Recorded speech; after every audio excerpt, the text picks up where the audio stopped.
Hello बच्चों, welcome to के science academy. बच्चों आज डिस्कस करने वाले हैं क्लास 11th के फिजिक्स का 5th चैप्टर जो है वर्क, एनर्जी एंड पावर। देखो बच्चों, इससे पहले के चैप्टर्स भी मैंने ऑलरेडी वीडियो में दे रखा है। अगर किसी बच्चों को नहीं मिलता है तो आप चैप्टर के नाम के साथ के साइंस अकेडमी लगा करके अगर आप सर्च करोगे तो बच्चों मिल जाएगा। आप लोग वीडियो को जरूर देखो बच्चों, और जो टॉपिक अगर आपको आता है तो फिर आप उसको फॉरवर्ड करके आप आगे का वीडियो देख सकते हो। तो बच्चों हम लोग शुरू करते हैं। देखो बच्चों, वर्क जो है बेसिकली कि जब भी कोई फोर्स किसी ऑब्जेक्ट पे लग करके उसको डिस्प्लेस करता है तभी वहां पर वर्क होता है। ठीक है बच्चों, तो देखो हमें जो इसमें डिस्कस करना है बच्चों कि वर्क के कारण पोटेंशियल एनर्जी, काइनेटिक एनर्जी किस तरह से वेरी करता है। ठीक है, तो इसमें हर एक चीज को बच्चों हम लोग डिस्कस करेंगे। जनरली क्या होता है बच्चों कि जब भी कोई फोर्स लग रहा है उस फोर्स के अगेंस्ट अगर आप कुछ वर्क करोगे तो पोटेंशियल एनर्जी बढ़ जाएगा, और वर्क जो है अगर आप फोर्स के अलोंग में करोगे, ठीक है, तो वहां पर आपकी जो है पोटेंशियल एनर्जी कम होगी, काइनेटिक एनर्जी बढ़ती चली जाएगी। ठीक है बच्चों, तो इसके अलावा जो बच्चों स्टार्टिंग में एनसीईआरटी में दे रखा है डॉट प्रोडक्ट के बारे में, क्योंकि वो चाहता है कि बच्चों को जो वेक्टर्स में आपने पढ़ा होगा डॉट प्रोडक्ट, उसमें वर्क के भी कुछ क्वेश्चंस आते हैं, तो वहीं से स्टार्ट करना है। तो मैं भी वहीं से स्टार्ट करता हूं बच्चों, फिर चलेंगे हम लोग जनरल कंडीशंस पे। ठीक है, तो बच्चों स्टार्ट करते हैं। देखो बच्चों, जनरली जो है हमारा वर्क जो है, हमारा वर्क क्या होता है, स्केलर क्वांटिटी। ये क्या होता है, स्केलर क्वांटिटी। स्केलर का मतलब जानते ही होंगे बच्चे, जिसके पास सिर्फ क्या होता है, मैग्नीट्यूड। ठीक है, तो ये बेसिकली आता है फोर्स और डिस्टेंस के डिस्प्लेसमेंट कह लो या डिस्टेंस कह लो, उसके डॉट प्रोडक्ट का। ठीक है बच्चों, तो ये चीजें बच्चों आप लोग वेक्टर से पढ़ रखा होगा। तो मैं एक छोटा सा क्वेश्चन लेकर के इसको समझाता हूं, फिर चलते हैं हम लोग आगे जो मेन टॉपिक है। देखो बच्चों, एक जगह क्वेश्चन दे रखा है, एक फोर्स है, a force F equals to 2I plus 3J plus 4K displaces an object from point A जिसके कोऑर्डिनेट्स मान लो बच्चों दे देगा 2, 3, 4 टू पॉइंट बी जिसके कोऑर्डिनेट्स दे रखा मान लो 4, 3, -1। Then calculate work done.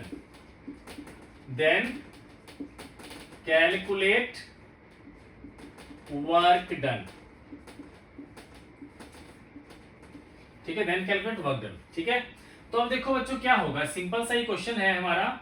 ठीक है, तो आपको पता ही है बच्चों कि वर्क डन क्या होगा, हमारा फोर्स और डिस्प्लेसमेंट का डॉट प्रोडक्ट। लेकिन बच्चों डिस्प्लेसमेंट हमें निकालना पड़ेगा। ठीक है, लेकिन देखो ए और बी के हमें कोऑर्डिनेट्स दे रखे हैं। ठीक है, तो हम लोग बच्चों क्या कर सकते हैं कि इस तरह से समझ लेंगे कि कोऑर्डिनेट एक्सिस में ये है पॉइंट ए, ठीक है, और ये है पॉइंट बी। ठीक है बच्चों, और ये ले लिया ओरिजिन। तो ये जो ए के कोऑर्डिनेट्स दे रखे हैं हमारे, उससे हमारा ओ ए वेक्टर मिल जाएगा। इसी तरह से बी के कोऑर्डिनेट्स दे रखा है, उससे हमें ओ बी वेक्टर मिल जाएगा। और फिर डिस्प्लेसमेंट क्या होगा, ए बी वेक्टर, उसको हम लोग निकाल लेंगे ट्रायंगल ऑफ वेक्टर एडिशन से।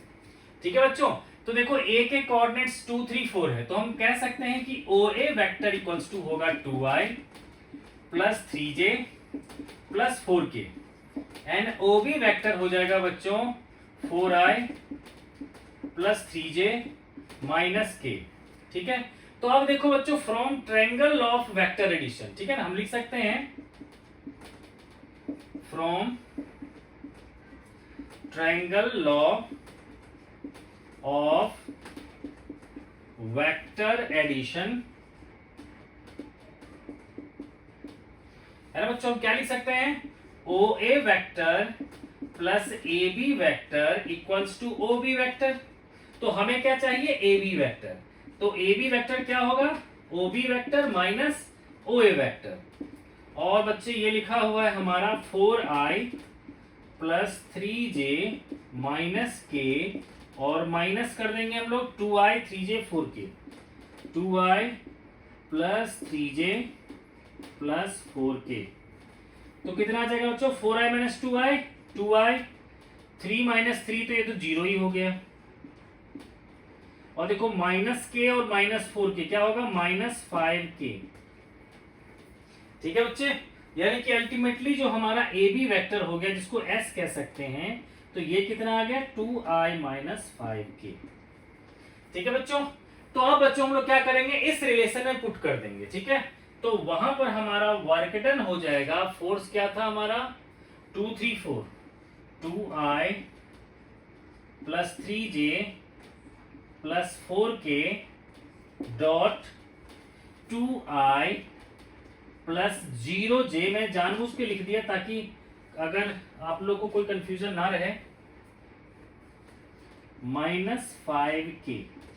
ठीक है बच्चों, और बच्चों आप लोगों ने डॉट प्रोडक्ट का रूल जानते ही होंगे कि i वाले को सिर्फ i वाले से मल्टीप्लाई करेंगे, j वाले को सिर्फ j वाले से, और k वाले को सिर्फ k वाले से। तो ये कितना आ जाएगा बच्चों, तो 2 into 2 plus 3 into 0 plus 4 into minus 5, यानी कि 4 माइनस 20 यानी कि माइनस 16। अगर बच्चों फोर्स दे रखा होता हमारा न्यूटन में, और ये अगर दे रखा होता न्यूटन में, और डिस्प्लेसमेंट हमारा मीटर में होता, तो ये कितना आ जाता, इतना जूल। ठीक है बच्चों, तो ये आ गया बेटा जी हमारा वर्क डन का। ठीक है, इसी तरह से बच्चों अगर पावर के लिए अगर हम लोग आगे डिस्कस करेंगे तो पावर में आ जाएगा क्या, पावर इक्वल्स टू हो जाएगा फोर्स और वेलोसिटी का डॉट प्रोडक्ट। इसको बाद में करेंगे हम लोग। ठीक है बच्चों, तो अब बच्चों इससे आगे बढ़ते हैं। ठीक है, अब जो है हम लोग मेन चैप्टर्स की तरफ चलते हैं। ठीक है बच्चों, देखो बच्चों अब ये जो वर्क डन है हमारा, उसमें दो तरह के फोर्स लिया जाता है। एक तो आता है कांस्टेंट फोर्स, दूसरा आता है वेरिएबल फोर्स। ठीक है, तो बच्चों मैं पहले work done bye constant force की बात करता हूं। पहला है हमारा work done bye constant force. Constant force है ना, तो देखो बच्चों अगर एक ऑब्जेक्ट को इस तरह से रखा हुआ है, कहीं पर m मास है, ठीक है, इस पर फोर्स मैंने ऐसे लगाया, इसका डिस्प्लेसमेंट मान लो इस डायरेक्शन में हो रहा है। ठीक है, और ये एंगल थीटा है, तो ऐसे में वर्क डन क्या होगा हमारा एफ एस कॉस थीटा। ठीक है बच्चों, तो अब देखो ये जो फोर्स जो लग रहा है हमारा, ठीक है, उसमें देख रहे हो बच्चों दोनों के बीच का एंगल क्या है, थीटा। तो ये जो थीटा की अलग अलग केस में हमारे लिए वर्क डन की वैल्यू कभी 0, कभी पॉजिटिव, कभी नेगेटिव, ये तीनों आ जाता है। ठीक है, तो ऑब्जेक्टिव में बच्चों आपसे क्वेश्चन पूछा जा सकता है कि पॉजिटिव कब होगा, 0 कब होगा, नेगेटिव कब होगा। ठीक है, तो सबसे पहला केस लेते हैं बच्चों। ठीक है, कि for theta is less than 90 degree, जब थीटा हमारा 90 डिग्री से कम होगा, ठीक है ना, तो ऐसे में वर्क डन क्या होगा बच्चों, एफ एस कॉस थीटा जो होगा हमारा वो क्या होगा, पॉजिटिव। ठीक है बच्चों, ये होगा हमारा work done positive. Second case लेते हैं बच्चों। ठीक है, कि अगर मान लो कॉस थीटा की वैल्यू बच्चों नेगेटिव कहां होता है, सेकेंड क्वाड्रेंट में, मतलब मोर देन 90 डिग्री के लिए, तो कहेंगे कि if theta is greater than 90 degree then बच्चों क्या होगा, कॉस थीटा नेगेटिव, तो वर्क डन क्या हो जाएगा हमारा एफ एस कॉस थीटा, इसकी वैल्यू क्या आ जाएगा, नेगेटिव। ठीक है, तो अब जैसे देखो बेटा पॉजिटिव वर्क डन की बात होती है ना, तो हम कोई भी केस ले लेते, जैसे कि मान लो किसी ऑब्जेक्ट को मैं लेके जा रहा हूं इस डायरेक्शन में, फोर्स भी इसी डायरेक्शन लगा रहा हूं और डिस्प्लेसमेंट भी इसी डायरेक्शन में लगा रहा हूं, है ना, तो इस कंडीशन में पॉजिटिव वर्क डन। और नेगेटिव वर्क डन का केस कब आएगा, तो जब भी कोई रेजिस्टिव फोर्स वर्क करेगा उस कंडीशन में। ठीक है बच्चों, जैसे कि मान लो बेटा इस ब्लॉक को मैंने एस इधर खींचा, है ना, और देखो फ्रिक्शन जो है पीछे की तरफ लग रहा है ना, तो ऐसे में work done by friction force कहोगे तो एंगल क्या होगा, 180 डिग्री। यहां बच्चों लिखेंगे हम लोग वर्क डन बाय फ्रिक्शन, तो क्या हो जाएगा बच्चों, एफ एस कॉस 180 डिग्री, यानी कि नेगेटिव, है ना। तो जनरली रेजिस्टिव फोर्स के कारण वर्क डन जो है हमारा नेगेटिव आता है। ठीक है बच्चों, और ऑब्जेक्टिव में बच्चों सबसे ज्यादा जो पूछा जाने वाला क्वेश्चन होता है वो होता है बच्चों थीटा 90 के लिए। ठीक है, तो कहेंगे if theta equals to 90 degree then work done क्या होगा, वर्क डन होगा एफ एस कॉस 90 यानी कि 0, है ना बच्चों।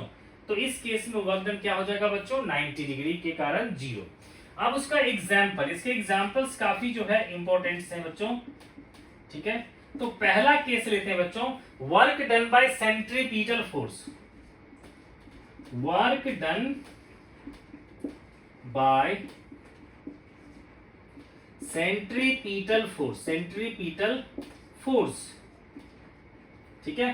देखो बच्चों, सेंट्रीपीटल फोर्स जो लगता है किसी सर्कुलर पाथ पे चलने वाले ऑब्जेक्ट के कारण, देखो बच्चों ये लगता है सेंट्रीपीटल फोर्स, ठीक है, और डिस्प्लेसमेंट होता है इसके अलावा, तो दोनों के बीच का एंगल क्या होता है 90 डिग्री, है ना, इसलिए वर्क डन क्या होता है 0। सेकेंड एग्जांपल ले सकते हैं बच्चों कि जैसे कोई भी सिंपल पेंडुलम की बात करते हैं, तो सिंपल पेंडुलम में टेंशन हमारा इस डायरेक्शन में लगता है और उसका मोशन जो होता है बच्चों इस पाथ पे, तो ये भी एंगल क्या होता है 90 डिग्री, इसलिए इसके कारण भी वर्क डन हो जाता है 0, ठीक है। तीसरा बच्चों 12th पर हो गए, मैग्नेटिक फोर्स के कारण भी वर्क डन क्या होता है 0, ठीक है बच्चों। इसके अलावा बच्चों एक और एग्जांपल ले सकते हैं कि जैसे कि कोई कुली है, ये बॉक्स को अपने सर पे लेकर के चल रहा है प्लेटफॉर्म पे, है ना, तो यहां पर कहेगा वर्क डन बाय ग्रेविटी, तो देखो ग्रेविटी तो नीचे लग रहा है और डिस्प्लेसमेंट हो रहा है इस डायरेक्शन में, तो वर्क डन वहां भी क्या होगा 0 हो जाएगा, ठीक है बच्चों।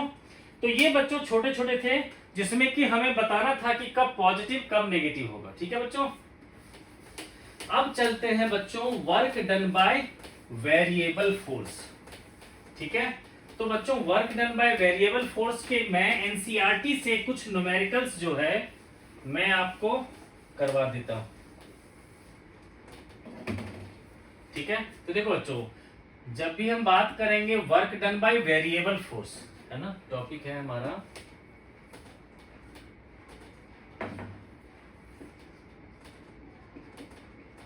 Work done by variable force. तो बच्चे जब भी वेरिएबल आ जाएगा तो हम लिखना पड़ेगा डी डब्ल्यू इक्वल्स टू क्या होगा हमारा एफ डॉट डी एस, ठीक है बच्चों। तो इसके लिए बच्चों अलग अलग तरह के क्वेश्चंस आएंगे, हम फिर उसको इंटीग्रेट करके हम लोग वर्क डन की वैल्यू निकालेंगे, ठीक है। तो बच्चों मेरे सामने बुक है एनसीईआरटी का, तो मैं सोचता हूं पहले इससे रिलेटेड क्वेश्चंस कुछ आपको करवा दूं, ठीक है। तो बच्चों हम लोग लेते हैं एग्जाम्पल्स, जो बेटा एग्जाम्पल है आप लोग देखोगे एग्जाम्पल 5.6, ठीक है, एनसीईआरटी का क्वेश्चन है।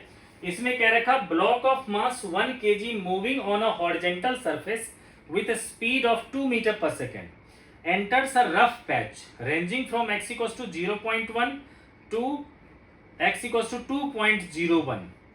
The retarding force F on the block in the ranging is inversely proportional to x over the range, ठीक है। तो बच्चों देख सकते हो आप लोग एग्जाम्पल जो है 5.6 है, इसमें हमें फोर्स की वैल्यू दे रखा है, रेजिस्टिव फोर्स की वैल्यू -k/x, ठीक है। देखो इस क्वेश्चन में हमें जो रेजिस्टिव फोर्स दे रखा है वो है हमारा -k/x, जिसमें ये मेंशन कर रखा है कि x जो है वो 0 पॉइंट से बढ़कर के 2.01 तक है, ठीक है, ठीक है बच्चों। तो अब इसको बच्चों देखो हम लोग करते हैं, क्योंकि ये क्या है हमारा work done by variable force, ठीक है। तो देखो बच्चों work done by variable force dw equals to क्या लिखेंगे f इंटू dx, क्योंकि यहाँ पर डिस्टेंस क्या है वेरिएबल x, तो ये कितना आ जाएगा बच्चों -k/x इंटू dx, यानी कि -k को बाहर कर दिया dx/x, और ये 0.1 से 2.01 की तरफ जा रहा है, ठीक है बच्चों। अब देखो जब ये 0.1 था तब तो वर्क हमारा होना शुरू ही हुआ था, इसलिए वर्क डन हो गया 0, और 2.1 तक होते होते ये हो गया वर्क डन w, है ना बच्चों। इधर तो आ गया इंटीग्रेशन w, इधर क्या आएगा -k, और ये dx/x क्या होता है बच्चों ln x, है ना, 0.1 और ये है 2.01, तो -k ln जो है -k में क्या होगा, एक बार अपर लिमिट पुट करेंगे एक बार लोअर लिमिट, तो ln 2.01 माइनस ln 0.1, है ना बच्चों, यानी कि -k इंटू ln 2.01 बाय 0.1, है ना बच्चों। अब देखो बच्चों इसमें देखो 2.01 और इसको अगर काटना हो तो मैं 10 कर दूंगा यहाँ पर, और ये पॉइंट हट जाएगा, तो 201 बाई 10 क्या होगा लगभग 20.1, है ना, तो ये आ जाएगा बच्चों, देखो k की वैल्यू जो है बच्चे ये दे रखा है 0.5, और ये देखो ln को जब भी log में कन्वर्ट करना होता है तो हमें 2.303 से मल्टीप्लाई करना पड़ेगा, और इसको मैं मान लेता हूं बच्चों कि 20 ही है, तो क्या हो जाएगा ये log 20। अब देखो बच्चों मैं ln नहीं लिख रहा हूं क्योंकि मैंने 2.30 से मल्टीप्लाई कर दिया, ठीक है। तो देखो ln ये log 20 की वैल्यू बच्चों होगा log 2 प्लस log 10। log 10 होता है 1, log 2 होता है 0.301, तो ये आ गया 1.301। तो ये आ जाएगा बच्चों 0.5 इंटू 2.303 इंटू ये आ जाएगा बच्चों 1.3। इस सबको सॉल्व करोगे तो बच्चों आ जाएगा आपका 1.5, ये आ जाएगा आपका वर्क डन, ठीक है बच्चों। अब आ गया बच्चे वर्क डन आपका। अब आपको पता है कि वर्क डन होता है बच्चों kinetic energy final minus kinetic energy initial. तो हमें क्या फाइंड करना है, काइनेटिक एनर्जी फाइनल। तो काइनेटिक एनर्जी जो फाइनल होगा वो क्या होगा, kinetic energy initial plus work done. अब काइनेटिक एनर्जी इनिशियल कितना होगा, तो half m u square plus work done. तो बच्चे देखो हाफ एम दे रखा है 1, यू दे रखा है 2 मीटर पर सेकेंड, तो 2 का स्क्वायर प्लस वर्क डन कितना हो गया 1.5, ठीक है। तो ये बच्चे आ जाएगा। अच्छा बच्चों देखो एक माइनस साइन था यहाँ पर, मैं माइनस को मिस कर गया, ठीक है। तो यहाँ भी क्या होगा, हमारा वर्क डन की वैल्यू जब पुट कर देंगे तो क्या आ जाएगा ये माइनस, ठीक है। तो कितना आ जाएगा ये 2 माइनस 1.5 यानी कि 0.5 जूल आ जाएगा बच्चों हमारा फाइनल काइनेटिक एनर्जी। तो बच्चों इसको कोई चाहे तो लिख सकता हाफ एम वी स्क्वायर, और मास दे रखा है बच्चों 1, तो इससे हमारा करस्पॉन्डिंग वेलोसिटी आ जाएगी, ठीक है। कितना आ जाएगा, इसको इधर ले जाऊंगा तो v आ जाएगा बच्चों 1 मीटर पर सेकेंड, ठीक है। अब कहोगे कि वर्क डन होने के बाद जो है इसकी स्पीड कम क्यों हो गई, क्योंकि बच्चों ये क्या है रेजिस्टिव फोर्स। कैसे पता है, क्वेश्चन में मेंशन कर रखा है, ठीक है। और ये देखो फोर्स क्या है, नेगेटिव है ना, इसीलिए क्या हो गया कि वहां पर काइनेटिक एनर्जी जो भी एनर्जी थी उसकी उसमें कुछ लॉस हो जाता है, ठीक है। अभी आगे मैं बताऊंगा नॉन कंजर्वेटिव फोर्स जब भी वर्क करता है तो उसमें क्या होता है, काइनेटिक एनर्जी में लॉस होता है, ठीक है बच्चों। तो ये रहा बेटा work done by variable force. अब बच्चों आगे करते हैं कि हमें अगर फोर्स और डिस्प्लेसमेंट का ग्राफ दे रखा होगा, ठीक है, तब हम लोग कैसे वर्क डन फाइंड करेंगे। एक उस तरह के क्वेश्चन भी कर लेंगे, फिर चलेंगे वर्क एनर्जी थ्योरम की तरफ। अब बच्चों एक केस लेते हैं हम लोग कि जैसे कि फोर्स और डिस्प्लेसमेंट दोनों का अगर हमें ग्राफ दे रखा होगा, ठीक है ना, जैसे फोर्स कह रहा है इस तरह से जा रहा है, डिस्प्लेसमेंट ऐसे हो रहा है, फिर फाइनली मतलब कुछ भी कर्व दे रखा होगा हमें, ठीक है। तो इसका एरिया बताएगा हमारा वर्क डन को, ठीक है, कि वर्क डन कितना होगा ये बताएगा हमारा फोर्स वर्सेस डिस्प्लेसमेंट का एरिया का जो है इसका एरिया बताएगा, ठीक है बच्चों। तो एक बच्चों एनसीईआरटी का ही एक क्वेश्चन है, वही लेकर के आप लोग को मैं एक करवा देता हूं मैं कि जो क्वेश्चन है इसमें से, तो देख लो बच्चों एग्जाम्पल नंबर है ये एनसीईआरटी का, ये है 5.5, एग्जाम्पल 5.5, एग्जाम्पल 5.5, ठीक है। इसमें बच्चों मेंशन कर रखा है कि women pushes a trunk on a railway platform which has a rough surface, she applies a force of 100 Newton over the distance of 10 meter. Thereafter she gets progressively tired and her applied force reduces linearly with distance to 50 Newton. Okay, 50 Newton. The total distance through which the trunk has been moved is 20 meter. Plot the force applied by the women and the friction force which is 50 Newton versus displacement. Calculate the work done by the two forces over 20 meter. ठीक है बच्चों। तो देखो बच्चों क्या कह रहा है क्वेश्चन में कि एक विमेन है जो कि 100 न्यूटन का फोर्स लगाती है प्लेटफॉर्म पे, ठीक है। तो ये मान लिया बेटा जी कि ये है हमारा 100 न्यूटन फोर्स, ठीक है। और वो जो है उसके बाद वो थक जाती है, थोड़ी देर तक चलती है और 10 मीटर तक तो ऐसे चलती है, ठीक है। ये मान लेते हैं बेटा ये 10 मीटर है, और फिर अगले 10 मीटर तक वो रिड्यूस करके वो 50 न्यूटन तक आ जाती है, ठीक है। तो बच्चों हमें कह रखा है कि इस 20 मीटर में जो डिस्टेंस है डिस्प्लेसमेंट है उसमें कितना वर्क डन हुआ इसको आपको फाइंड करना है।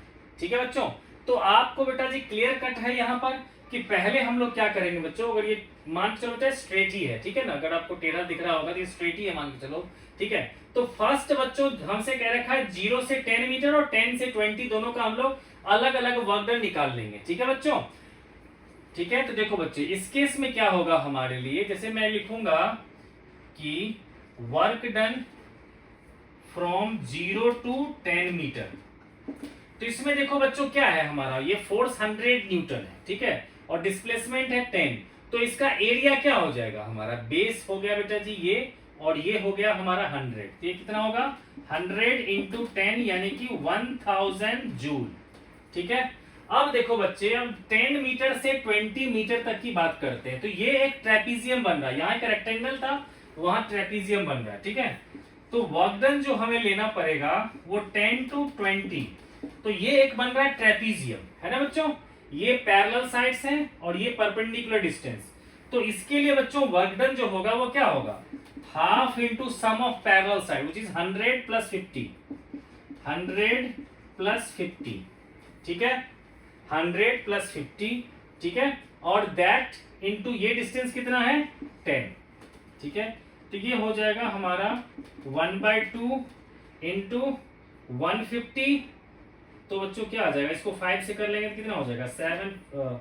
देखो बच्चों मैंने सोचा इकट्ठा पुट कर दूं, ठीक है, तो चलो डाटा पूरा पुट कर देता हूं। ये देखो बेटा क्या होगा 150 इंटू 10, तो 2 से इसको कैंसिल कर लेंगे क्या आ जाएगा 750 जूल। ठीक है बच्चों, तो यहां से लेकर के यहां तक में इसका वर्क डन कितना हो गया हमारा 750 जूल। तो टोटल हम लोग इसको सम अप कर लेंगे, तो टोटल वर्क डन जो आ जाएगा, टोटल वर्क डन आ जाएगा 0 to 20 इक्वल्स टू कितना हो जाएगा हमारा, तो दोनों को ऐड कर लेंगे कितना होगा 1750 जूल।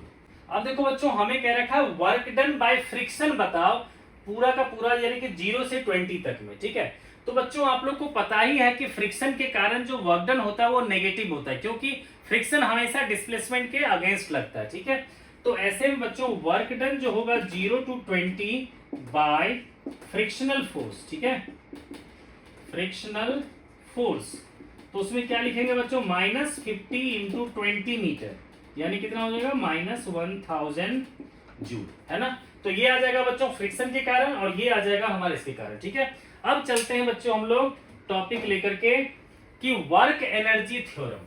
ठीक है, तो बच्चों वर्क एनर्जी थ्योरम को हमें डिस्कस करना है। ठीक है, देखो जब भी हम लोग वर्क करेंगे तो वो कहीं ना कहीं किसी न किसी एनर्जी को वो चेंज करेगा। ठीक है, तो जनरली अगर आप सेम लेवल ग्राउंड पे हो तब फिर वो क्या करेगा काइनेटिक एनर्जी को चेंज करेगा। ठीक है, तो टॉपिक है हमारा बच्चों वर्क एनर्जी थ्योरम। तो देखो बच्चों dW को आपने लिखा F इंटू ds, F को क्या लिखा मैंने m into dV by dt into ds।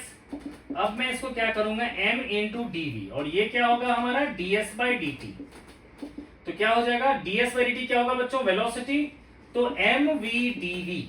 ठीक है, ये आ जाएगा हमारा और dw हो गया mv dv। ठीक है, अब dw को 0 से w तक इंटीग्रेट करेंगे, mv dv को मान लो इनिशियली जो था उसकी वेलोसिटी थी u और इस वर्क डन होने के कारण उसकी वेलोसिटी चेंज होके हो गई v। ठीक है, तो यहां तो आ जाएगा बच्चों वर्क डन, यहां पर देखो v dv का इंटीग्रेशन क्या हो जाएगा v²/2 lower limit u upper limit v, तो कितना आ जाएगा 1/2m और यहाँ v² माइनस u² यानी कि 1/2 mv² माइनस 1/2 mu² यानी कि डेल्टा काइनेटिक एनर्जी। ठीक है, यानी कि देखो कह सकते हैं कि वर्क डन जो है हमारा इक्वल्स टू क्या हो गया चेंज इन काइनेटिक एनर्जी। ठीक है ना बच्चों, तो ये आ गया हमारा बच्चों लेवल ग्राउंड पे। जरूरी नहीं है कि हर बार वर्क डन करेंगे तो काइनेटिक एनर्जी ही चेंज होगा। अगर किसी ऑब्जेक्ट को बच्चों हम नीचे से ऊपर की तरफ उठाएंगे तो उस वर्क डन के कारण क्या होगा उसका पोटेंशियल एनर्जी जो है वो इंक्रीज होगा। ठीक है, मैंने आपको पहले बता रखा है कि जब भी कभी भी कोई फोर्स के अगेंस्ट काम करते हैं, है ना, जो पहले से कोई फोर्स है, जैसे ग्रेविटी हमेशा नीचे की तरफ लगती है, तो मैं उसके अगेंस्ट किसी ऑब्जेक्ट को अगर ऊपर उठाऊंगा उसके अगेंस्ट तो पोटेंशियल एनर्जी इंक्रीज होगी। अगर उसके अलोंग अगर मैं कुछ भी वर्क करने की कोशिश करूंगा तो क्या होगा, काइनेटिक एनर्जी बढ़ती जाएगी। ठीक है बच्चों, तो अब बच्चों चलते हैं हम लोग कंजर्वेटिव और नॉन कंजर्वेटिव फोर्स पहले डिस्कस कर लेते हैं। ठीक है बच्चों, देखो बच्चों उससे पहले आप लोग जान लो कि मैकेनिकल एनर्जी किसे कहते हैं। ठीक है, तो पोटेंशियल एनर्जी और काइनेटिक एनर्जी के सम को कहते हैं हम लोग मैकेनिकल एनर्जी। ठीक है, तो बच्चों मैकेनिकल एनर्जी का मतलब हो गया sum of potential energy and kinetic energy. ठीक है, तो अब देखते हैं बच्चों कि work done by conservative and non conservative force. ठीक है, तो देखो बच्चों बहुत ही जरूरी कंसेप्ट है, इसमें आपको बहुत ही अच्छी तरह से ध्यान से समझना चाहिए। देखो बच्चों कंजर्वेटिव फोर्स, जब भी कोई कंजर्वेटिव फोर्स अगर वर्क करेगा तो कंप्लीट साइकिल में वर्क डन क्या होगा, जीरो। ठीक है, तो मैं लेता हूं पहले कंजर्वेटिव फोर्स, है ना, कंजर्वेटिव फोर्स। ठीक है, और यहां पर ले लिया मैंने नॉन कंजर्वेटिव फोर्स, है ना, नॉन कंजर्वेटिव फोर्स। तो इसमें कहेंगे बच्चों कि work done in complete cycle is zero, work done in complete cycle, complete cycle equals to zero. ठीक है, और इसमें क्या कहेंगे बच्चों, work done in complete cycle, work done in complete cycle is non zero, is non zero, zero नहीं होगा। ठीक है बच्चों, जैसे ही बच्चों यहां पर एग्जांपल लेता हूं। ठीक है, अगर बच्चों किसी भी ऑब्जेक्ट को मैं ए से पहले लेके जा रहा हूं बी पर, है ना, तो देखो यहां पर जो है, इस पर जो है बच्चों, इस पर जो मैं लेके जा रहा हूं, ठीक है, या मान लो वर्क डन बाय ग्रेविटी कहूंगा मैं। ठीक है, तो ग्रेविटी फोर्स लग रहा है बच्चों mg नीचे, डिस्प्लेसमेंट भी नीचे की तरफ ही है। ठीक है, तो WAB क्या होगा हमारा, mg into H into cos zero, क्या होगा बच्चों, mgh। ठीक है, क्योंकि दोनों सेम डायरेक्शन लग रहा है। अब मैं B से A की तरफ लेके जाऊंगा, WBA। तो अब देखो बच्चों जब मैं B पे ऑब्जेक्ट है, अब मैं उसको ऊपर ले जाना चाहता हूं। ठीक है, तो ग्रेविटी तो लगेगा नीचे और डिस्प्लेसमेंट हो रहा है ऊपर, है ना, तो दोनों के बीच का एंगल कितना होगा, 180 डिग्री। तो WBA में लिखना पड़ेगा मुझे mgh cos 180 डिग्री, यानी कि माइनस mgh। तो कंप्लीट साइकिल में वर्क डन कितना हो गया, दोनों का सम जीरो, है ना बच्चों, यानी कि WAB plus WBA equals to क्या होगा, जीरो, है ना। तो ये होगा कब, जब कंजर्वेटिव फोर्स लगेगा तब। तो कंजर्वेटिव फोर्स कौन से होते हैं, तो जितने भी बच्चों फोर्स होते हैं, चाहे ग्रेविटी का हो, ठीक है, मैग्नेटिक हो, इलेक्ट्रोस्टैटिक हो, ये सारे के सारे क्या होते हैं, कंजर्वेटिव। अब देखो बच्चों मैं फ्रिक्शन की बात करता हूं, जो नॉन कंजर्वेटिव फोर्स है। ठीक है, अगर मान लो बच्चे फ्रिक्शन लग रहा है यहां पर A और ये पॉइंट है B जिसका डिस्टेंस है D, तो WAB मैं लिखूं, ये है work done by friction force, है ना बच्चे। तो ये कहोगे बच्चों FD cos 180 डिग्री, क्यों, क्योंकि फ्रिक्शन लग रहा है इधर, जब हम A से B की तरफ जा रहे हैं तो डिस्प्लेसमेंट हो रहा है इस डायरेक्शन में और फ्रिक्शन फोर्स लग रहा है हमारा इस डायरेक्शन में, है ना। तो ये एंगल कितना हो गया, 180 डिग्री, है ना। लेकिन दूसरी बात, अब मैं क्या कर रहा हूं कि डिस्प्लेसमेंट कर रहा हूं मैं इस डायरेक्शन में, और तो फ्रिक्शन किधर लगेगा, पीछे की तरफ, तब भी फिर से क्या हो जाएगा, 180 डिग्री, है ना। तो WAB क्या होगा बच्चे, माइनस FD, है ना, और WBA लूंगा B से A तक, ये भी क्या होगा, FD cos 180 डिग्री, यानी कि ये क्या होगा, माइनस FD। तो WAB plus WBA is not equals to zero, non conservative में। ठीक है, दूसरा जो इंपॉर्टेंट पॉइंट्स है बच्चों, वो आपको ध्यान रखना है ये चीज कि जब भी कोई कंजर्वेटिव फोर्स अगर लग रहा होगा किसी भी ऑब्जेक्ट पे, अगर सिर्फ और सिर्फ कंजर्वेटिव फोर्स लग रहा होगा तो mechanical energy is always conserve. ठीक है, ये मेन कंसेप्ट है। ठीक है, इफ ओनली कंजर्वेटिव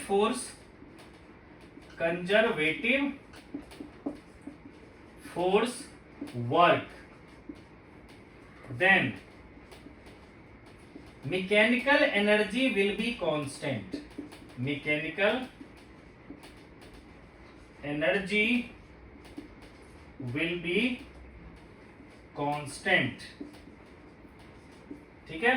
और यहां पर क्या लिखेंगे बच्चों, ओके, ये बेटा सेकंड है हमारा, इसमें कहेंगे if non conservative force work, if non conservative force work then mechanical energy will not conserve, then mechanical energy will not conserve,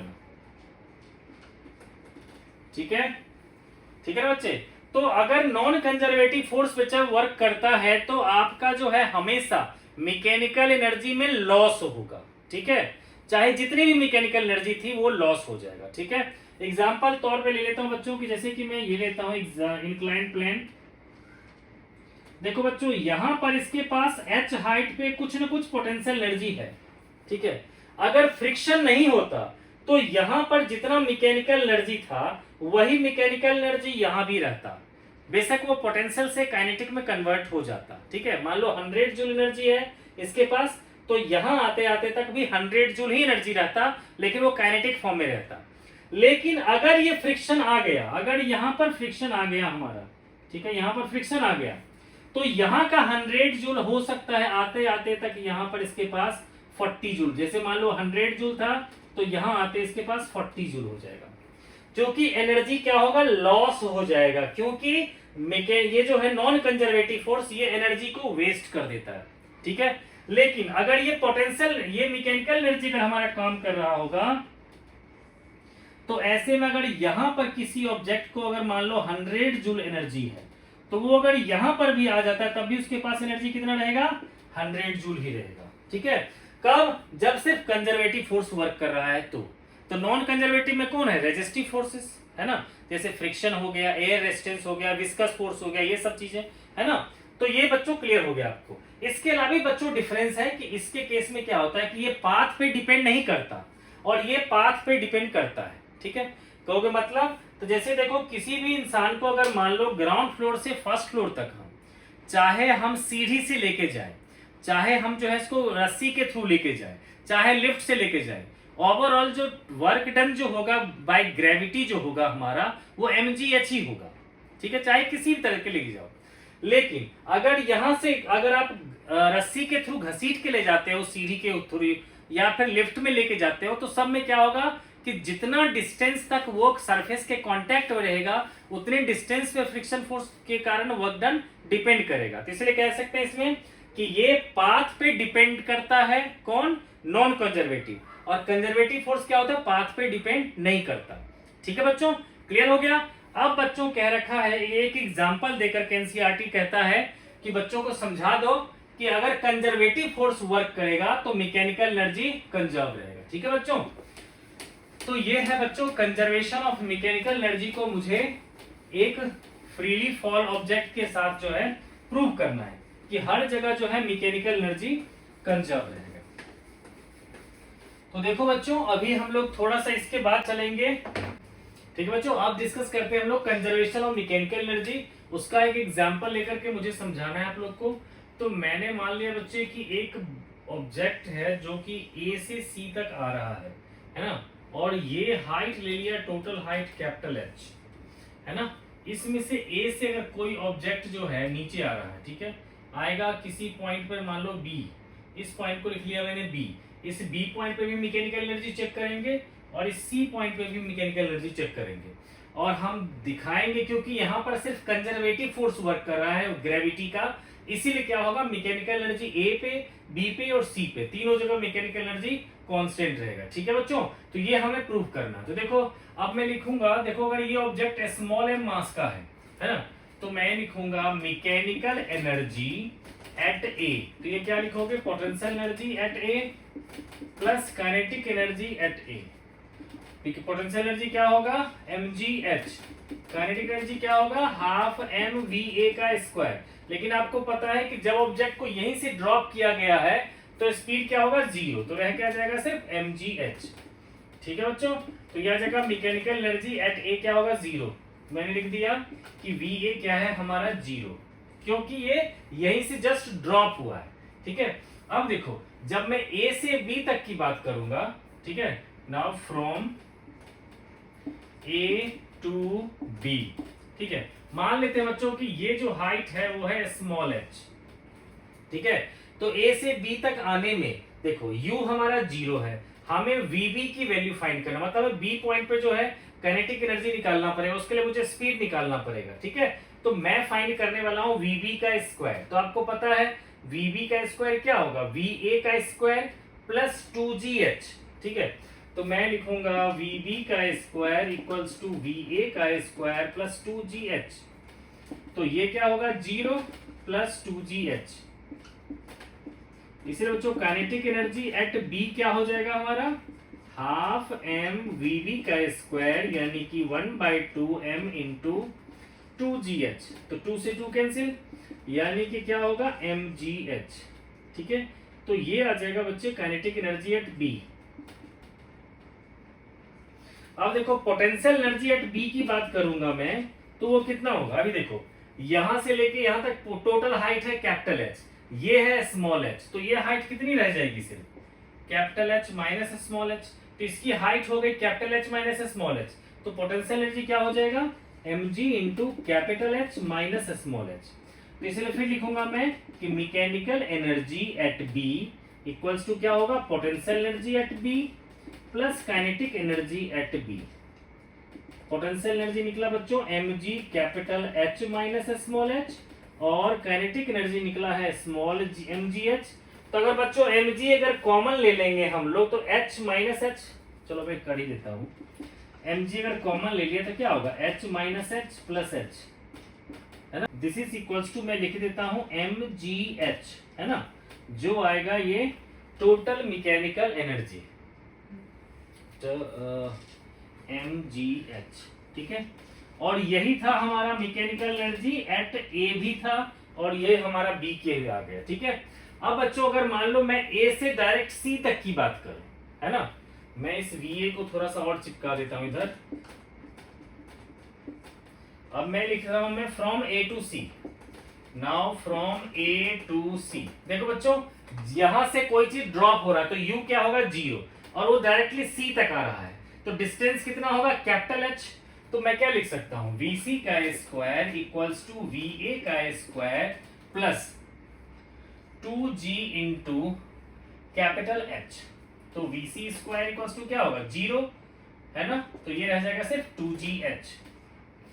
ठीक है बच्चों, तो काइनेटिक एनर्जी अगर मैं लूंगा c पर तो क्या होगा, हाफ m vc का स्क्वायर, यानी कि 1/2 small m into 2g capital h।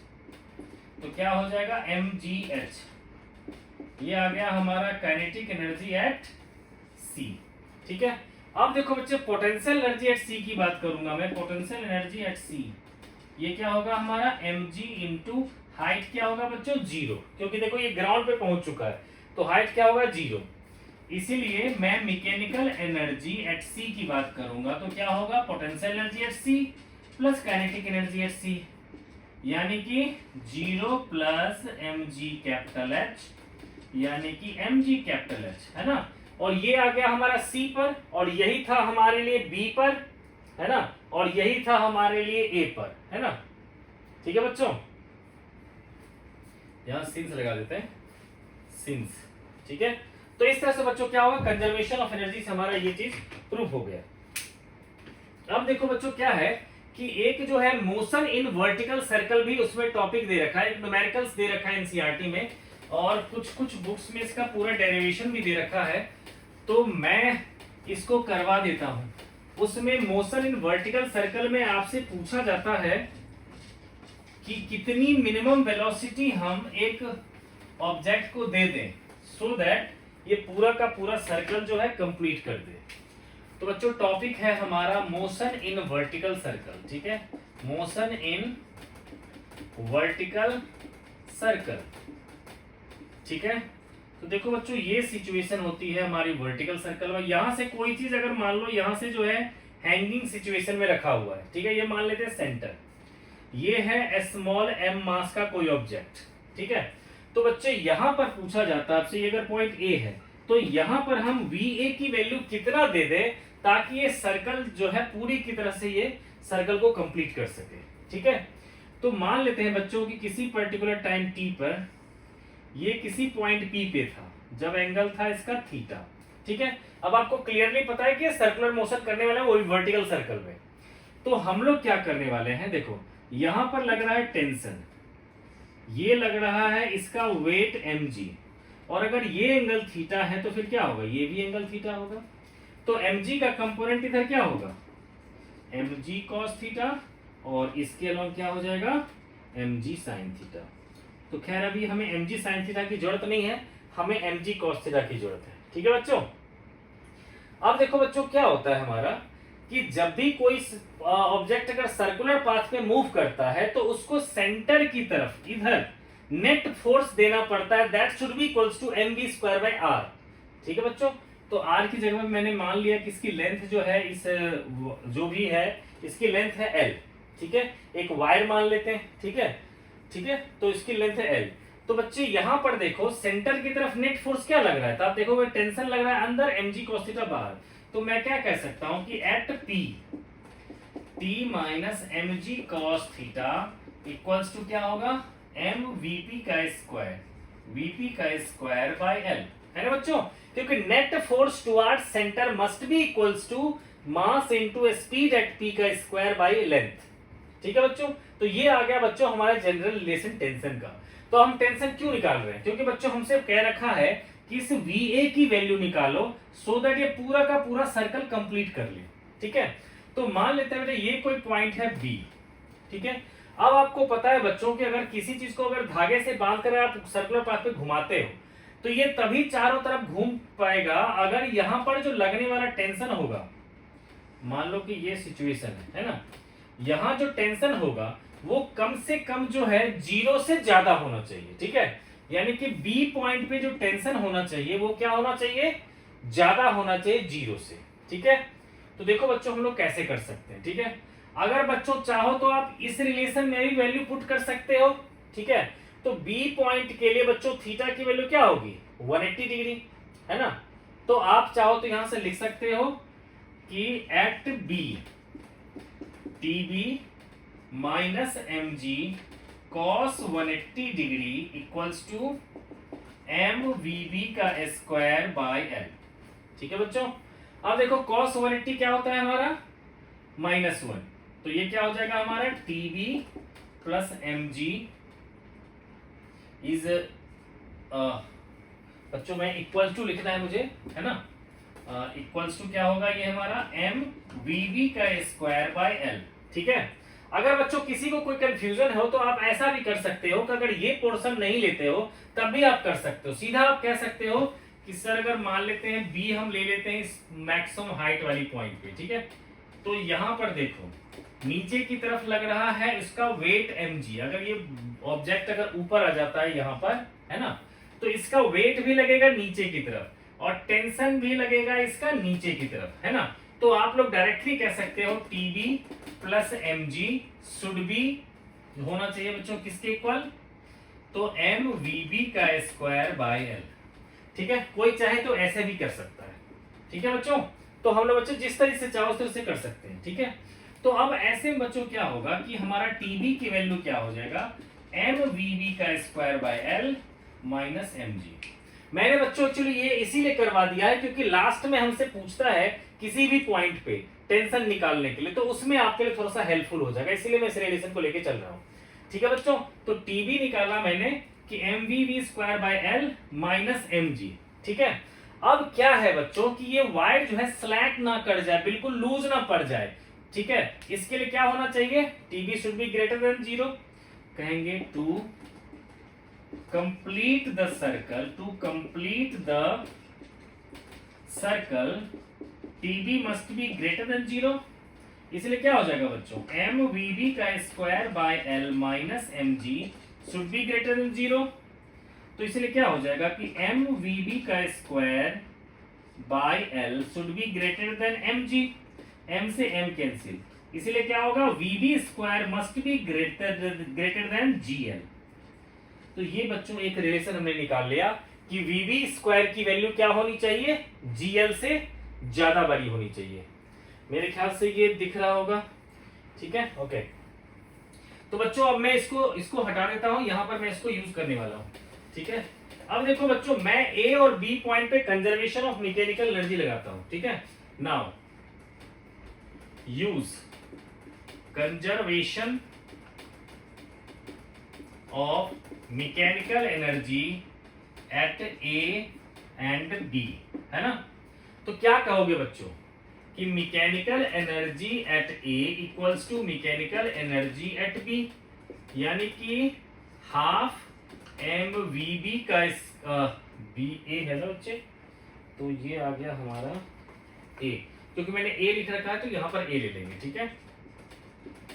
तो अब देखो बच्चों, ग्राउंड पे यहां पर जो है बिल्कुल लोएस्ट पॉइंट पे हाइट क्या होगा, 0, तो पोटेंशियल एनर्जी क्या होगी यहां पर 0, इक्वल्स टू क्या होगा हमारा बी पर, तो यहां पर कहेंगे हम लोग हाफ एम वी बी का स्क्वायर प्लस पोटेंशियल एनर्जी क्या होगी, तो देखो बच्चे ये भी एल है और ये भी एल है, तो टोटल हाइट कितना हो गया 2l, तो यहां लिखेंगे mg इंटू 2l, ठीक है बच्चों।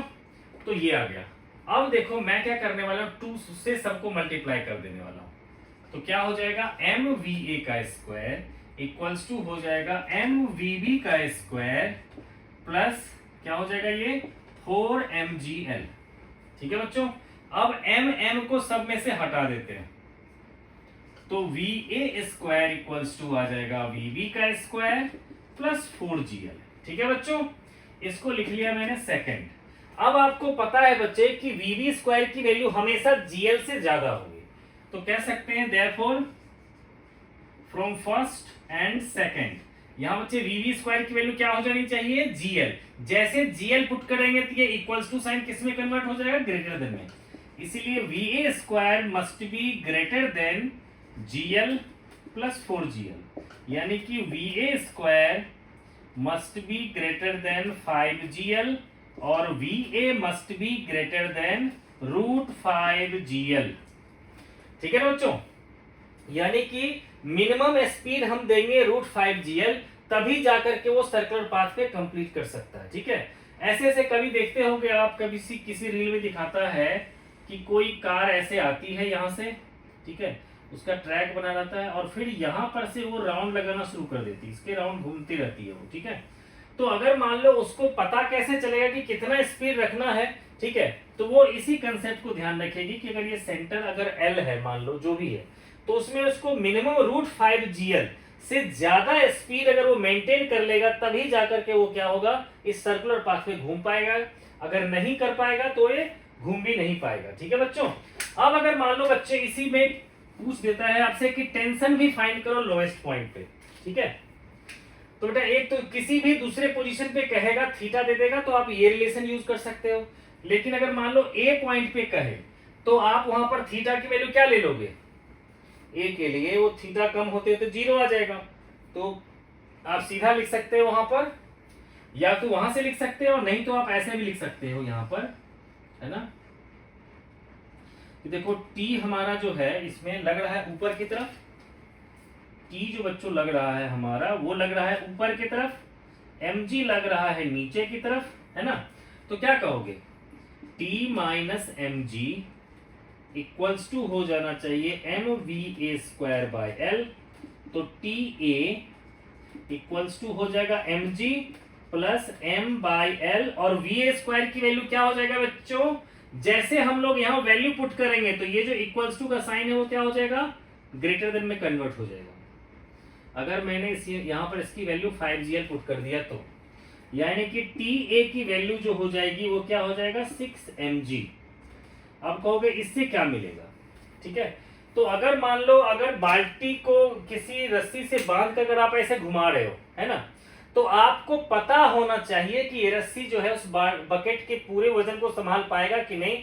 ये चीज हम कैसे कर सकते हैं कि बकेट का वजन अगर mg है, ठीक है, तो वहां पर उस पे जो लगेगा फोर्स वो 6 mg लगेगा। अगर वो 6 mg से ज्यादा फोर्स को टॉलरेट कर सकता है वो रस्सी, तभी आप उससे घुमा करके पूरा का पूरा जो है वर्टिकली सर्कल पे आप घुमा सकते हो। ठीक है बच्चों, तो ये हो गया बच्चों मोशन इन वर्टिकल सर्कल। ठीक है बच्चों, अब एक बार बच्चों जो है हम लोग लेते हैं बच्चे कुछ कि जैसे इंक्लाइंड प्लेन पे किसी ऑब्जेक्ट को जो है ना ऊपर ले जाने में कितना वर्क डन करना पड़ेगा, ठीक है, तो भी कर लेते हैं। लेकिन उससे पहले बच्चों एक बार हम लोग इलास्टिक एनर्जी को कर लेते हैं। देखो इलास्टिक पोटेंशियल एनर्जी बच्चों आता है स्प्रिंग में, तो पहले मैं सोचता हूं उसी को करवा देता हूं, फिर चलेंगे हम लोग पावर को इंक्लाइंड प्लेन पे ही जो है हम लोग करेंगे। देखो बच्चों इलास्टिक पोटेंशियल एनर्जी जो होगा बच्चों, ठीक है, वो क्या होता है कि जैसे देखो हम लोग टॉपिक लेके चल रहे हैं बच्चों इलास्टिक पोटेंशियल एनर्जी। ठीक है, तो ये क्या होता है बच्चों, जैसे कि देखो मान लो एक नेचुरल जो है ना ये लेंथ था किसी स्प्रिंग का, m मास था, आपने क्या किया उस पर फोर्स लगाया और फोर्स लगा के आप यहां तक स्ट्रेच कर दिए। ठीक है, मान लो आपने फोर्स लगाया जिसके कारण ये x डिस्टेंस तक स्ट्रेच हो गया। ठीक है, तो देखो बच्चों आप लोग को बिल्कुल कंफ्यूज नहीं है करना है इसी से कि अगर आप जो फोर्स लगा रहे हो वो फोर्स इस डायरेक्शन में है, तो क्या होगा किसी बुक में आपको रेस्टोरिंग फोर्स इस डायरेक्शन में दे देगा, तो कंफ्यूज बिल्कुल नहीं करना। ठीक है बच्चों, तो हमारा अप्लाइड फोर्स इस डायरेक्शन में है। ठीक है, तो यहां मैं कहूंगा कि अप्लाइड फोर्स डायरेक्टली प्रोपोर्शनल होता है डिस्प्लेसमेंट का, मतलब जितना ज्यादा हम इसको खींचेंगे उतना ज्यादा हमें फोर्स लगाना पड़ेगा। तो प्रोपोर्शनलिटी साइन हटाएंगे तो क्या आ जाएगा, F इक्वल्स टू kx, है ना। और अगर बच्चों ग्राफ बनाना है इस पर फोर्स वर्सेस x का, तो क्या होगा स्ट्रेट लाइन। ठीक है, θ1। अगर मान लो ऐसे दो वायर आ गया, एक के लिए कांस्टेंट k1 है, एक के लिए कांस्टेंट k2 है। ठीक है, तो बच्चों ऐसे में अगर आपसे पूछेगा कि किसका स्प्रिंग कांस्टेंट ज्यादा है, ये क्या होता है बच्चों स्प्रिंग कांस्टेंट। ठीक है, स्प्रिंग कांस्टेंट, है ना। तो हम कह सकते हैं क्योंकि देखो θ2 हमें ज्यादा लग रहा है θ1 से, इसलिए tan θ2 ज्यादा होगा हमारा tan θ1 से, इसीलिए k2 ज्यादा हो जाएगा k1 से, है ना बच्चों। क्योंकि बच्चों ये लिखा है मैंने y एक्सिस पे, इसको लिखा है x एक्सिस पे, तो y इक्वल्स टू क्या होगा mx जैसा ही दिख रहा है, यानी कि यहाँ जो स्लोप होगा, ठीक है ना, tan थीटा वो क्या बताएगा कांस्टेंट को। ठीक है बच्चों, तो ये तो हो गया एडिशनल चीज बता दिया बच्चे। अब क्या होता है आपसे पूछा जाता है कि derive relation for the energy stored in spring. ठीक है बच्चों, तो अब देखो बच्चे कैसे कर सकते हैं इसको।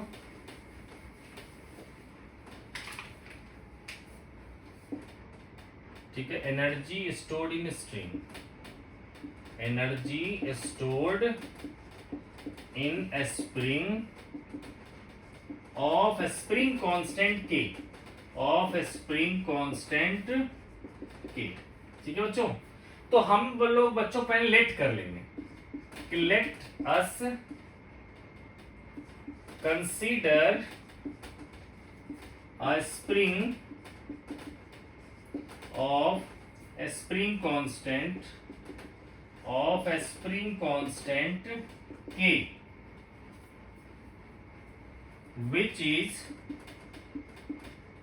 displaced by distance x by the application of force F, by the application of force F।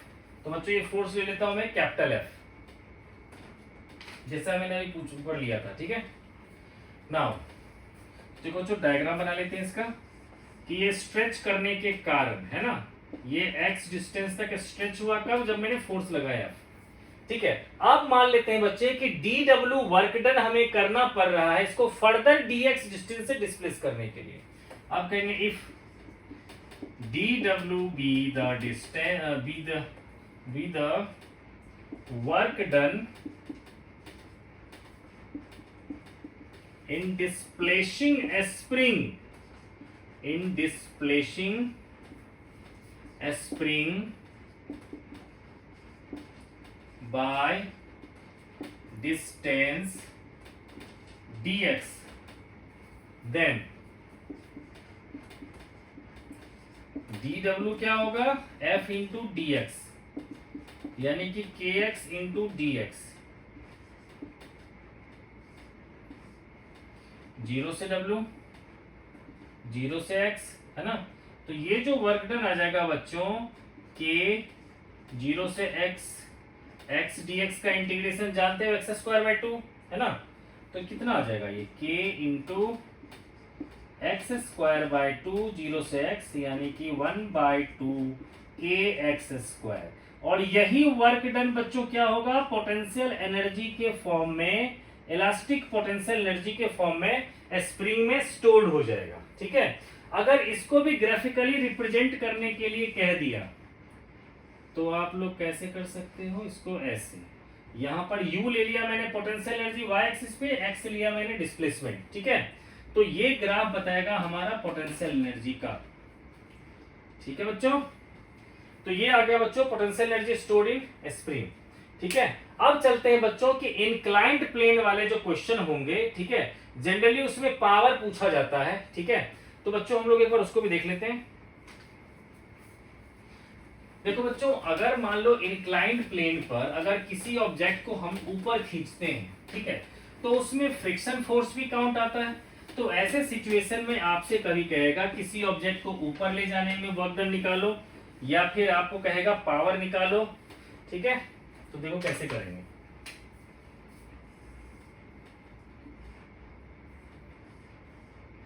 मान लेते हैं ये m मास का कोई ऑब्जेक्ट है, थीटा, है ना।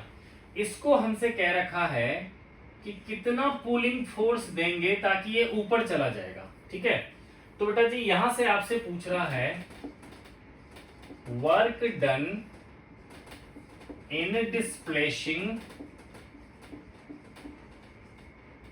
Up on inclined plane.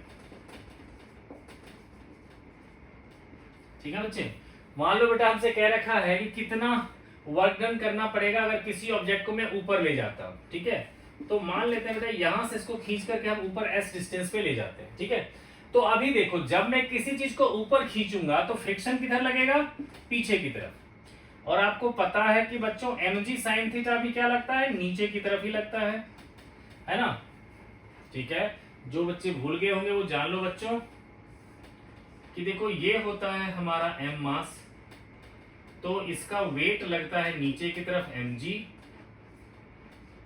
अगर ये एंगल थीटा है तो ये भी थीटा, तो mg का कंपोनेंट इधर लगता है mg cos थीटा, जो बच्चों n के इक्वल होता है, और दूसरा कंपोनेंट mg sin थीटा जो होता है वो इंक्लाइंड प्लेन के नीचे लगता है ना। तो अभी देखो जब हम ऊपर खींचेंगे तो mg sin थीटा भी नीचे, फ्रिक्शन फोर्स भी नीचे। ठीक है बच्चों, और फ्रिक्शन क्या होता है हमेशा, म्यू इंटू एन। तो इस केस में बच्चों एन किसके इक्वल है, mg cos थीटा, तो म्यू mg cos थीटा। ठीक है, तो यहां देखो बच्चों हम लोग क्या करेंगे, यहां कहेंगे कि P फोर्स इक्वल्स टू क्या होगा, mg sin theta plus friction, यानी कि mg sin theta plus mu mg cos theta, है ना बच्चों। तो वर्क डन क्या होगा, हम ऊपर ही ले जा रहे हैं और डिस्प्लेसमेंट भी ऊपर, फोर्स भी ऊपर, तो ये क्या होगा P इंटू एस। ठीक है, तो ये क्या हो जाएगा बच्चों, अगर mg कॉमन लिया तो क्या होगा, sine theta plus mu cos theta whole into S. ठीक है, अगर इसी में पावर पूछ दिया तो पावर क्या होगा बच्चों, फोर्स इंटू वेलोसिटी, है ना। तो फोर्स तो हमारा P था, तो ये क्या हो जाएगा mg sign theta plus mu cos theta into velocity v। ठीक है ना बच्चों, जब ये ऊपर ले जाने की बात है तब। ठीक है, अब अगर बच्चों मान लो हमें लेके जाना है इसको नीचे, ठीक है, तब क्या होगा।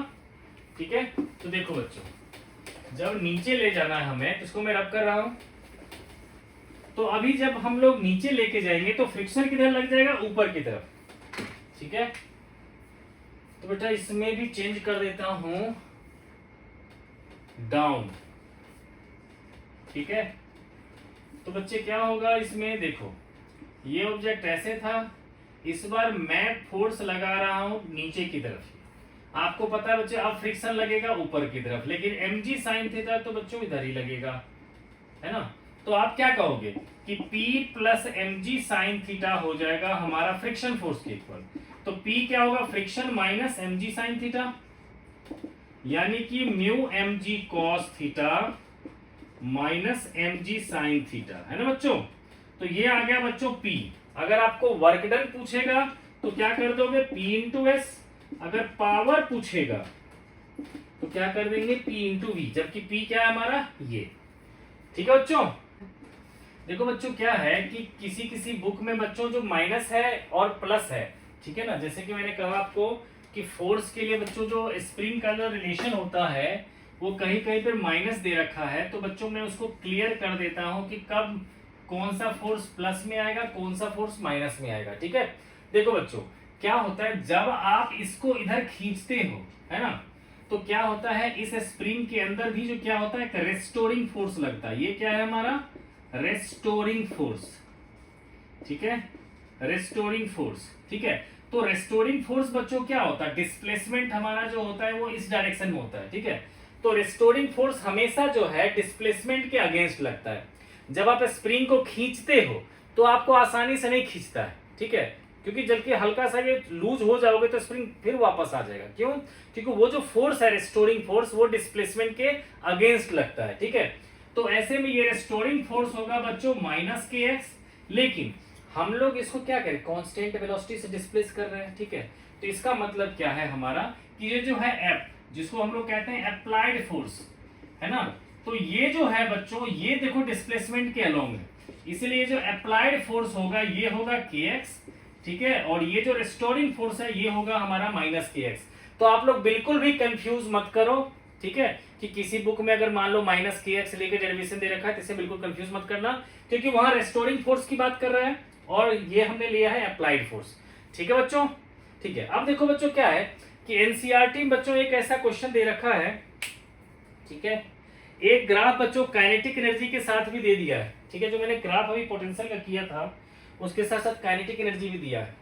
तो बच्चों मैं ग्राफ काइनेटिक वाला भी कर देता हूं साथ में, वैसे ये चीज मुझे एसएचएम में करवाना है।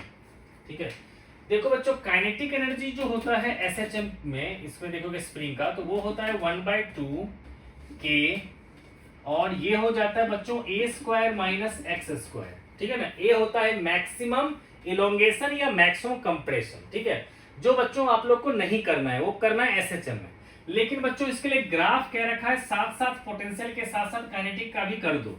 ठीक है, तो बच्चों पोटेंशियल का मैंने अभी ऐसे करा था, है ना, तो काइनेटिक एनर्जी का बच्चों क्या होगा, बिल्कुल इस तरह से हो जाएगा। ठीक है, कुछ इस तरह से बच्चों कि यहां पर जो है ये x इक्वल्स टू ए है और ये x इक्वल्स टू माइनस ए है। ठीक है, तो ये होता है बच्चों टोटल एनर्जी, ये टोटल एनर्जी होता है स्प्रिंग का जो हमेशा कांस्टेंट रहता है। ठीक है, जिसमें से ये ग्राफ बताता है बच्चों पोटेंशियल एनर्जी के लिए, ये ग्राफ बताता है काइनेटिक एनर्जी के लिए। ठीक है, ओके बच्चों। अब बच्चों हम लोग एनसीईआरटी का एक न्यूमेरिकल लेकर के बच्चे करते हैं। ठीक है, तो देखो बच्चे एनसीईआरटी का एक न्यूमेरिकल है 5.8। इसमें बच्चा क्या है कि कार का जब वो टेस्ट क्रैश टेस्ट करते हैं कार का, तो उसमें क्या होता है कि एक वॉल में लगा होता है स्प्रिंग। ठीक है, तो गाड़ी वहां से तेज से आती है और उस वॉल से टकराती है, वो जो स्प्रिंग होता है उससे टकराती है। ठीक है, और देखती है कि फिर शॉक के कारण उस गाड़ी में बैठे हुए पैसेंजर जो वहां पर एक डेमो बना रहता है, कुछ भी पुतला वगैरह डाल रखा होता है, तो उस पर क्या क्या इंपैक्ट होता है, कितना इंपैक्ट होता है। ठीक है, इस जो है ना एक्सपेरिमेंट को वो लोग करते हैं।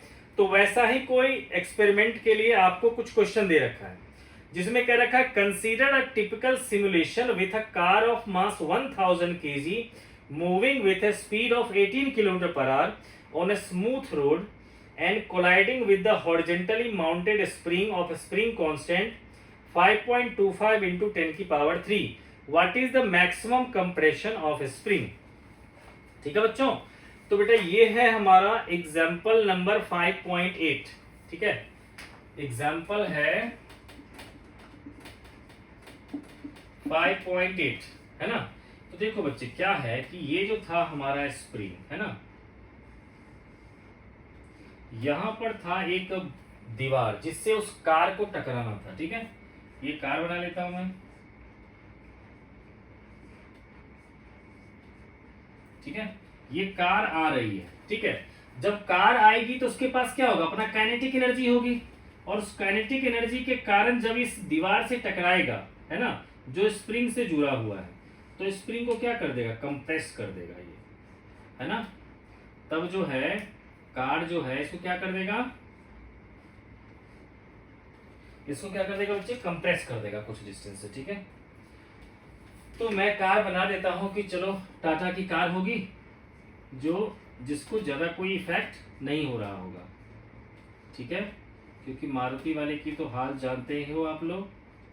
ठीक है, तो मान लेते हैं कि टाटा की कार की टेस्ट हो रही थी। ठीक है, तो इसको कुछ नहीं हुआ है ना, बस क्या किया, उसको इसने इतने डिस्टेंस से क्या कर दिया, इसको प्रेस करके अंदर तक दबा दिया।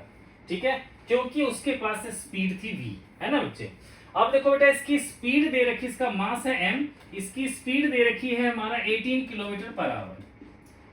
तो आपको पता है बच्चों मीटर पर सेकंड में कैसे कन्वर्ट करते हैं, तो हमारा जो v होगा वो क्या होगा, 5/18 इंटू 18, यानी कि 5 मीटर पर सेकंड, है ना बच्चों।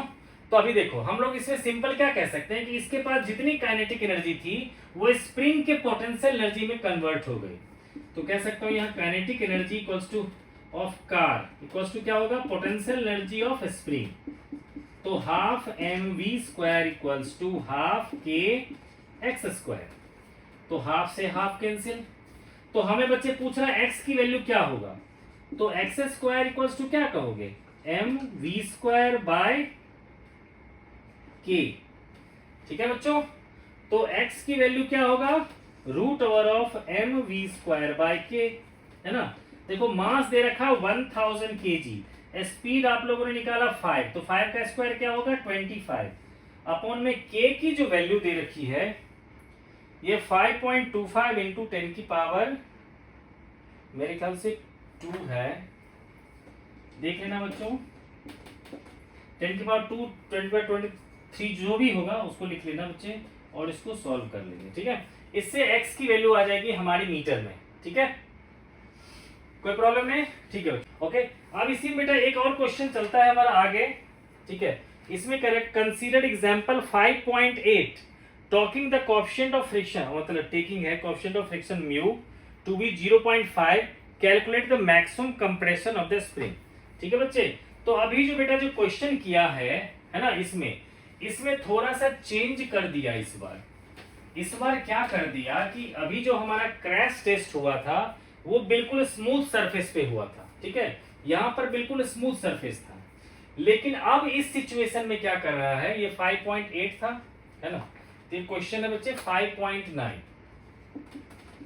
इस बार जो हो रहा है इसमें क्या कर रहा है वो, इस क्रैश टेस्ट में जो उसने यूज किया है सरफेस, ठीक है ना, ये जो है बच्चे ये